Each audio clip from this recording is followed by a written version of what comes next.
Having it. Here we go. Let's go. Command to start. Roger.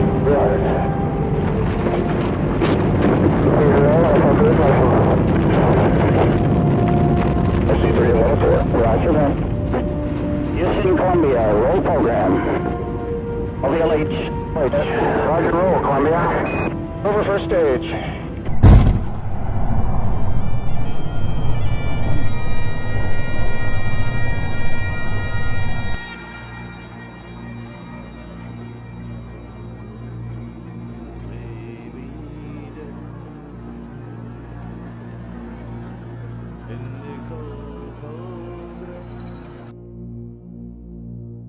A moment of unspeakable heartbreak that's gone viral. A soldier's widow grieving over her hero husband's flag-draped coffin. Have gone.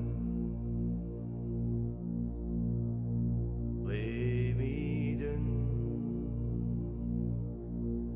in the cold cauldron, wherefore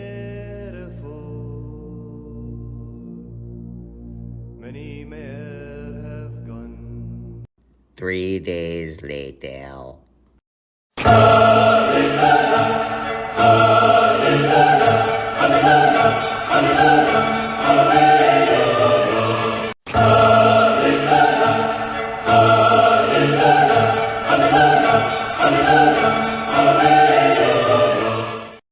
All right, I'm getting right into the charts today. I have a huge list. Not only do I have ribeyes that I've been dry aging in my refrigerator for 4 days, and they're ready to be grilled, they're ready to be eaten, they're ready to be touched, they're ready to be felt within the mouth. But I also shaved my beard today. I don't know why I do this. I do it once in a blue moon, and I hate my life. I want to jump off a cliff and then bury myself alive if I'm still alive after the cliff jump, because I look like a twink. I look like I work on a gay cruise. I look like a bartender on a gay cruise, and not even maybe the bartender, the bar back, like not even significant. Just like, who's that kid? He looks like a little twink boy. That's what I feel like when I don't have a beard. And I do this to myself. It's like I'm sitting there with a razor and I make one wrong move and then I'm like, fuck it, I'm taking it all off. And then I'm just like, do I take my head off? So we're going to jump in with SMFL. That was one that I mentioned last week. Yeah, I already had it up. Okay.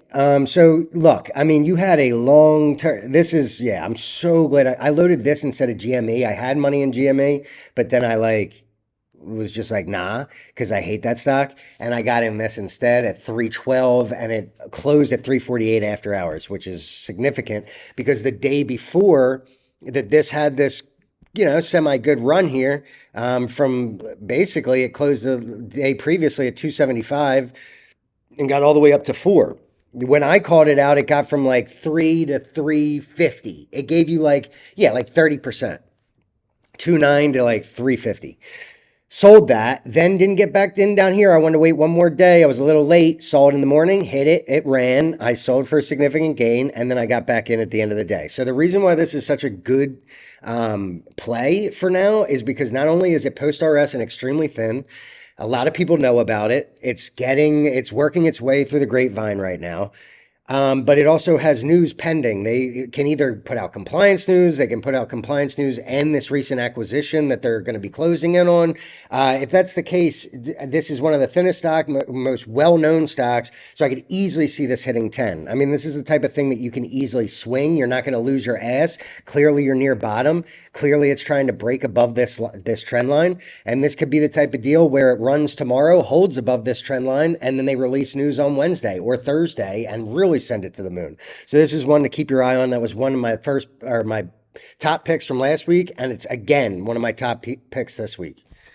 NBY, I'm just going to go down the list here as I mark them down. They're not all going to be my top 3 picks, but this one looks good. This one looks a lot like BRSH, which I'm going to add.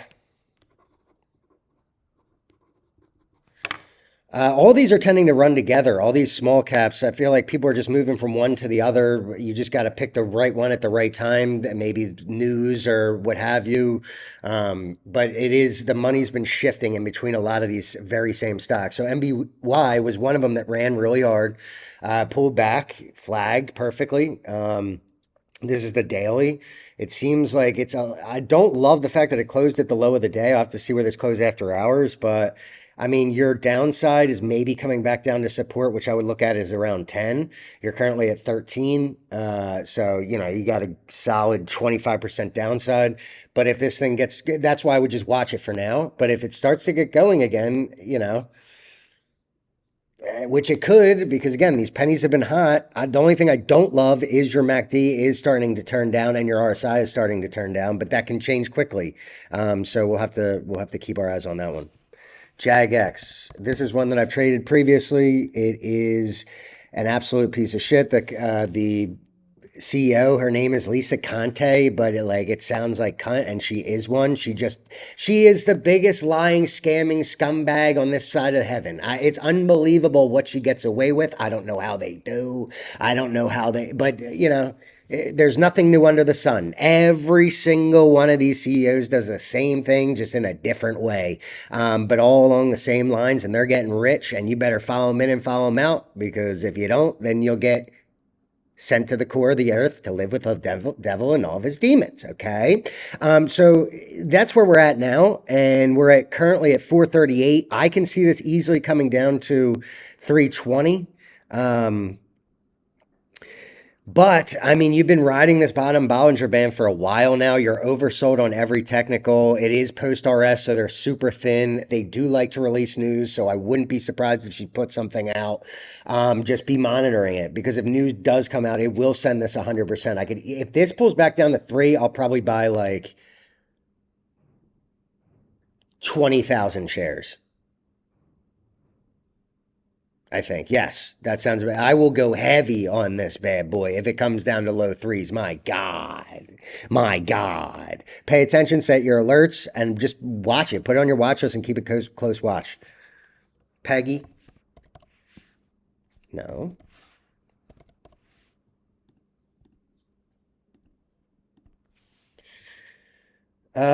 Yeah, so I'm holding this one overnight. I got in a little bit late on the after hours news, which was good news. They retained compliance with NASDAQ, which is pretty important. Before that, they were still looking pretty good. The chart is kind of crazy. Looks like all these other penny stocks, pretty much the ones that have been running together. PEGY is one of them, and it looks like it can do just like it did here. This drop and then the pop. This drop and then the pop. I think it can easily close. Where's the closest? It can definitely get right there, which is about 30. It can get to 30. I think it can hit the bottom of this gap.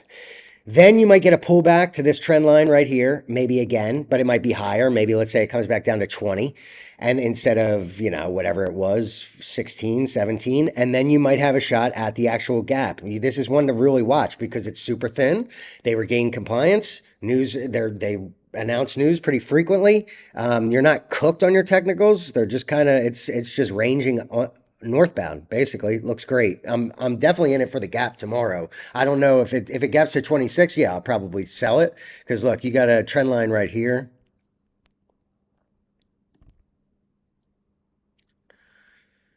Yeah, I mean, it honestly, that's not even the best trend line, but it could see 30 tomorrow. Easily see 30 tomorrow. That's not even far from where it closed after hours, 22. That's 40%. These things run 40% every other day. So that's a very good option for tomorrow and for the rest of the week. Day traded if you don't have a great position, but if you have a solid position, just setting it at 30 and leaving it is probably not that bad of an idea. ONVO, this thing has been blowing the hell up. I had it at 80. I sold it at 85. I'm dumb. I know. I'm gay. I know. I get it. But that's okay. And now I'm going to look at it again, and maybe I'll get it this time a little bit bigger of a gain. It's either way, there's still money in the bank, and this stock means nothing to me. They could sell moon rocks. They could sell socks. They could sell headphones on the train. It wouldn't matter. Is the price going up or is the price going down? That's all I care about. But you broke out of this wedge, clearly. It went on a moonshot. Now it's starting to come back, but it's real. Let's look at the 4 hour here.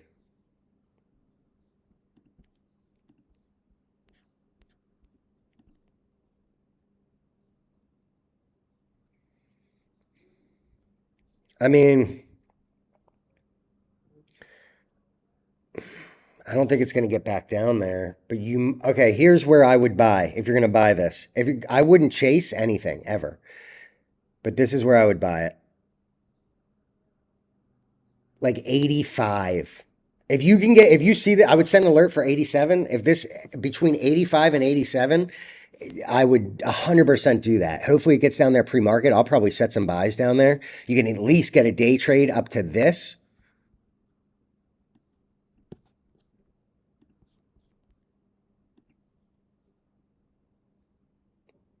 Let's just call it that, okay? Which coincides, and they usually do, with the top Bollinger Band. So you could if you can get it down here, you probably it wouldn't take that long to get back to $1. So if you can get mid 85, you can easily get 20% out of it, right? Basic, yeah, because you could go right above $1. Yeah, you would get like 15 to 20% out of that on a day trade. If it hits 85, it's money. If it comes down, I would do, your initial lot there. And if it comes down to 70, then it's like, yeah, load the boat. But I just don't see it coming back down there. Even though there's a gap down here and 75 is like this previous high. I don't know. I would still feel safe with 85. CTNT. I gotta hurry through these. Okay, this should be working, yeah. CTNT. I mean, this thing, it's just like trash on earth goodwill towards men. I don't understand it. They have to be diluting. I know that there's an offering at 60 cents. I'm not sure if they closed it or not. I haven't seen anything about that. But it tanked, obviously huge. I think it was $45 pre-market somehow, or no, that can't be right. Either way, it went tank city. No, that's because this is a 4-hour. Okay, here we go.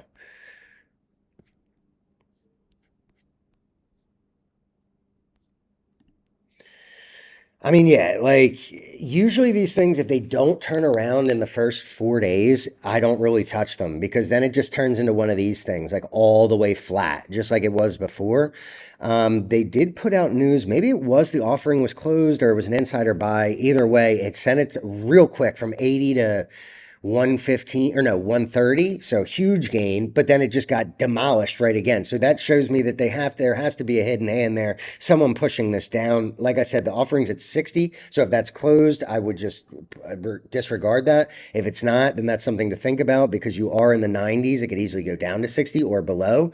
But if you get some type of a positive momentum in this, I mean, this thing is thin and can run really fast. It is a cheetah. Sorry, I'll never say that again. I'll never make a joke again. I promise. It wasn't funny. I'm not funny. I want to go cry, but I can't because I got to keep doing this video. I'm sorry.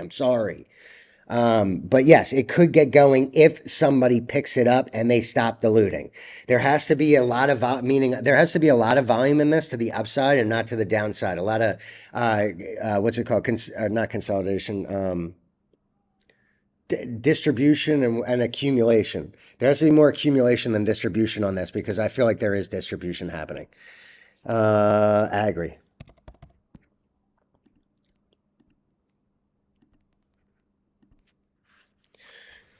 Bro, I don't know. I mean, like, look, you're at the middle band, which is pretty good. And I might have drawn this a little bit bad anyway. So your AGRI is at the bottom of this flag. It just can't go real hard below it, which I've noticed some people mentioning this. And again, it is thin. I don't know if they've done an RS, but I know it is thin. And this thing, can at least get you to 16.5 tomorrow, and you're at 12.25. You buy 200,000 shares there. You sell them at 16. You make $4,000, $6,000. That might be something that I look to do. But just make sure like you're following these lines. Like if it gets to 16, look, again, it coincides with the top Bollinger Band. That's going to be where a lot of people are looking at this and they're like, oh, okay, that's probably where the price is going to stop. Now, a lot of people are going to be seeing it at 655 and they're not going to have the visual of this. So they're just going to be like, oh my God, it looks like it's going to go to the moon. It's going to go to the moon, but then it doesn't. And then they get stuck buying 16.5 while I'm selling and I'm making $6,000 and they're sitting on the edge of their seat because they don't know what's going to happen from there. And chances are it's going to go back down before it goes back up.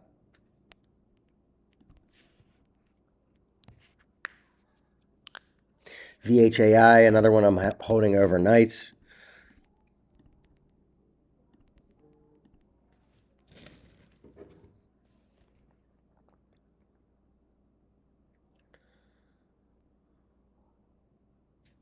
VHAI.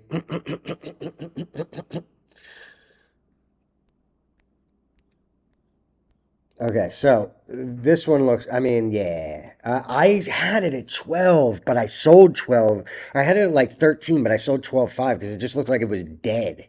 It looked like it, and you know, I screwed up. It looked like it was dead. I knew I should have just held it, but I didn't. And then I bought back 13.5 and I sold 15, and then I got back in at 15. So now I'm holding overnight. I'm hoping that this gets to 1803. As you can see, you know, it tends to want to top out there, and that's not far from here. 15.64. If I can get out at 17.5, fine. Good for me. It gets me that gap. In fact, I think it's going to gap there in the morning. Give it to me, give it to me, give it to me. Wake me up with money in my pocket that I could take to the bank and talk to Frederico after I take his kids home from soccer practice, because I know his family so well, because I go into the bank every day and I make deposits every day, and they ask me if I'm a thief, and they say, hey, where do you get it all? And I say I rob it from people in the stock market that don't know what they're doing, and they always send the police to come talk to me, and then they realize that I'm doing everything that's legal and there's no issues, and then they send me home, and then I come back the next day and it's the same thing all over again. VHAI to 18. SVMH.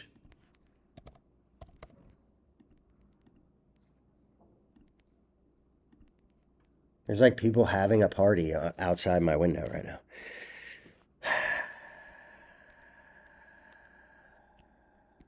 And they're not hot. There's no hot chicks. It's like 6 Asian guys. Second. But anyway, SVMH, mamacita, mamacita, mamacita. Usually when things want to ride this top band, they'll do it for 3 days. We got 1, 2. I think tomorrow is going to go higher. Just give me a gap in the morning. That's all I really want. I'm holding from like 20. It's at 21.54, about 22 after hours, I think. Maybe that's where the after hours close. But either way, I can easily see this hitting 24 pre-market. But if it gets a little bit shaky, I'll probably just dump break even. Either way, this thing obviously looks like it's breaking out of this first wave. This is the second wave. Hopefully it gives you another green candle on the top of the Bollinger, boys. GME. Should have held this overnight, but I didn't, because I'm a loser, because I'm a scumbag, because I'm a brain dead moron, because I'm a piece of shit asshole that doesn't know shit about nothing. Sorry, but I'm pissed because I think it was up like 700,000% in Germany. And I knew that was going to happen. And not that Germany has anything to do with what the price of this is going to do tomorrow, but I knew that if I got in at 21 like I was in at, I could ride it to 30 easily. 40 maybe on that top band on some hype pump, even though they got news after hours and I saw the news and I knew that nobody was really paying attention, and that's why the action looked bad. But that's why I didn't decide to hold it overnight, because the action looked so shitty after hours, even though that was just because nobody was paying attention. Everybody was grilling hot dogs and eating hamburgers and talking to their friends and their families and doing pool things. Fuck. It's going higher. AMC.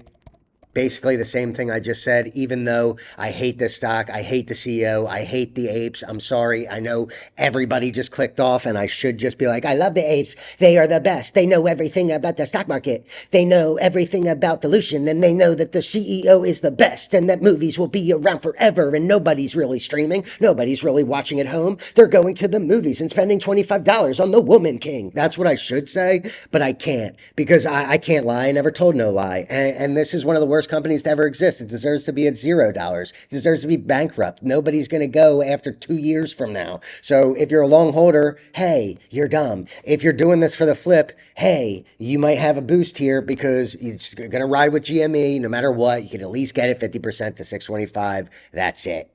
But that's it.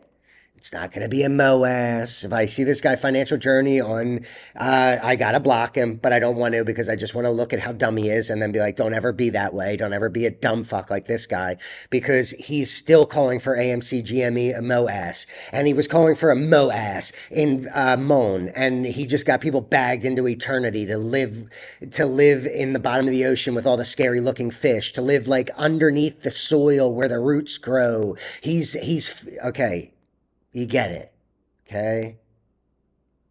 He's a piece of shit, and he just gets people bagged. So no. It's not going to be a MOAS, but you'll get 50%. Take it, be happy that you just made 50% on a failing company. Out of nowhere, out of thin air, making no sense whatsoever, okay? Jesus Christ. MOAS. No. Don't talk again. Shh. Nope. Don't say another fucking word. KRAKEN. This still hurts my chest. This still hurts my soul. Sold for 100%. Could have held for 500%, and I had 50 grand in it. You do the math.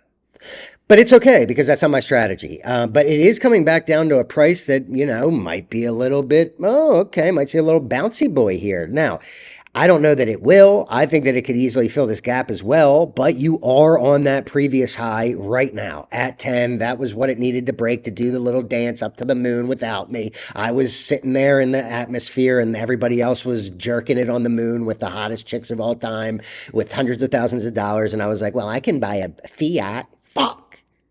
But either way, it came down to this previous resistance, and this would be a good starter buy. If it continues and you get confirmation, then you can buy more. If it comes down and fills this gap, I would have already sold trying to buy back, but that would be another point of, where you could be buying 5.5, 6, somewhere in that range.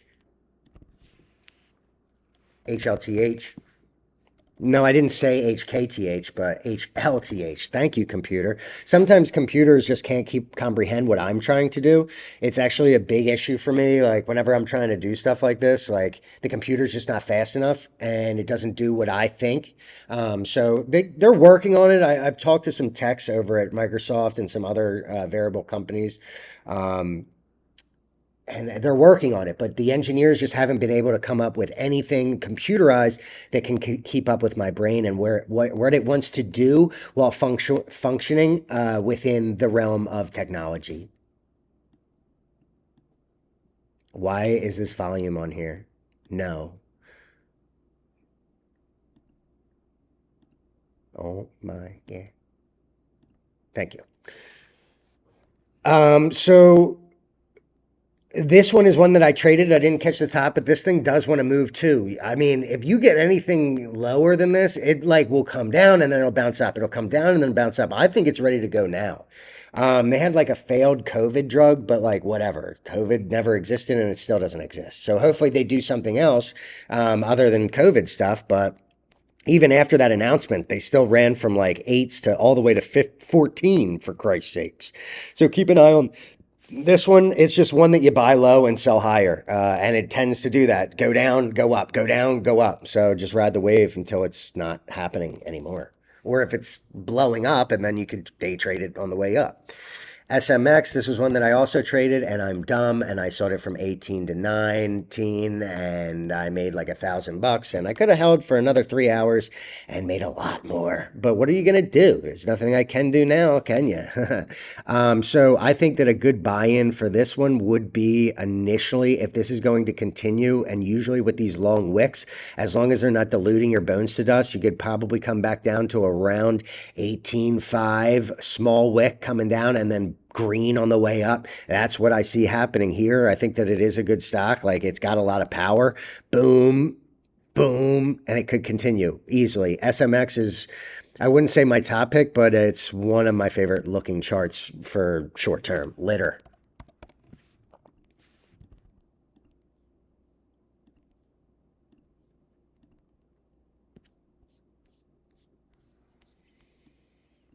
You break above this trend line, which I'll be watching this. Somewhere like that. Yeah, I mean, this looks like it wants to go. If it's really, but last time it did this, it came back down. So make sure that it gets above, I would say $4. I would want to see it above $4 with strength and a strong bid, and then it's gone. And it's going pretty far. That's actually looks really, really good. Yeah, litter is, I would say, I can't say it's my favorite because, again, it might pull back before it goes up again. But again, you break above $4 with strength, that's a really solid stock. BSRH or BRSH? Yeah.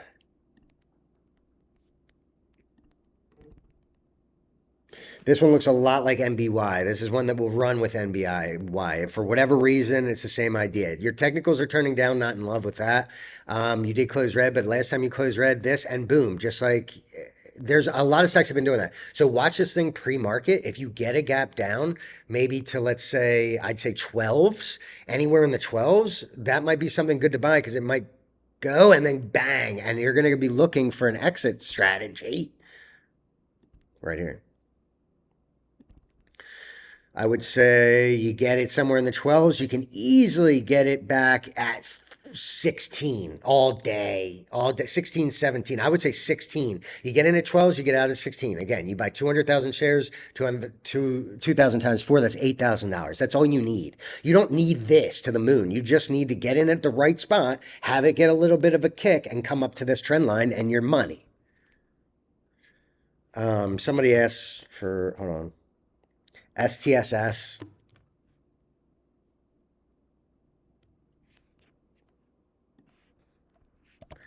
I would do more time frames on these, but like I don't have this video would be way too long. STSS, that had a huge day. People were calling it. I should have looked at a chart. They were calling it out at the lows, like in the 17s, because I figure that's where I was seeing it. Went all the way to 23. This one could be on reversal mode. I mean, you had this huge sell-off. I'm not exactly sure why, but I believe that they do solar, and solar is like PEGY and Lucy, which also ran to the moon. So it's a good one to own. You could easily, if it gets above 23, you're probably seeing 27, somewhere around there. So, you know, again, buy 200,000 shares, whatever you can afford, and go for those targets. And then Alvi, which is the last one. I did buy this after market, but then I like looked into it, and it's bankruptcy. And they're saying, oh, it might not be an actual filing. It might be. I don't know. I'm not playing that game. You know, it's at 32. I'll watch it pre-market to see the action. A lot of times with these big sell-offs, they can have a big turnaround, but I don't know if it's going bankrupt. I'm surprised that it only went down this much, but it's super thin. So anything could happen. But to me, this is more of a gamble. So, I would say my top picks are SMFL.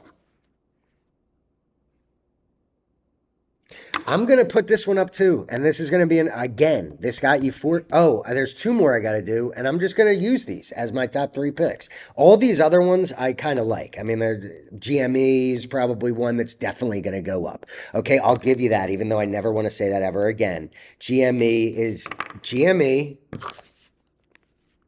It depends, though. It depends if you're already in. If you're trying to get in, it's going to be day tradable. So hold your little horses. IVP is at 278. It went up a little bit after. This is got to be, yeah, I mean, come on. IVP, and this one, again, last week, I called it down here. It went up, you know, significantly, about 20 to 30% max.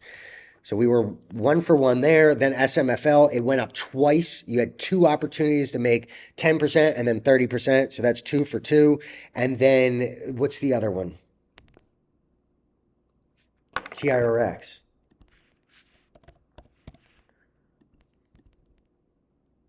This one was, I think, my other top pick. In fact, I'm pretty sure it was. And it also gave you a beautiful opportunity. It went from $3, which was around the time that I was telling you to buy it, and it went all the way to like $4.20, which again is not like life-changing money, but it's a good 30%. That's all we're looking for. I'm not looking for 100% runners. They're hard to call ahead of time without any news, but you can. I mean, this is the right idea. This stock, you're great luck. I mean, this thing. This is my 3rd one. Here's why. Clearly a downtrend. Clearly is breaking above that. Even though it gave us a red candle, it's just because it was like sporadic. I think that this has a higher low and a higher high tomorrow. I think it sees above 4 again. Once it closes above this, the sky's the limit. That's when I get excited, and I probably hold for a day or 2. Right now, I'm looking for day trades from this, but either way, you get anywhere near 3 on this, I would say your probably best bet is to get into the 290s. I'm in a 290, significant position. You get in there, you could easily see 4s. So again, IVP, SMFL, and TIRX. They were my top 3 last week. They're my top 3 this week. Everything else is great, but I just don't see them having any type of longevity. These are ones that you could probably get in at a good price tomorrow and see a significant gain. So that's my top 3 picks. Time to make the nicest ribeye ever made. And by the way, I think that's the only thing I'm going to eat for the rest of my life. It's just ribeye dry aged in the refrigerator for the rest of my life. Throw in some mashed potatoes, okay? Maybe even put some peas in it. And by the way, if you don't like peas in your mashed potatoes, don't subscribe. It's that simple. If you like olives, don't subscribe. But if you like mashed potatoes with the nicest peas mixed in with a ribeye on the side, then you're welcome. You're welcome here. You're welcome anywhere around me. You can talk to me. If you don't, I don't want to hear another word.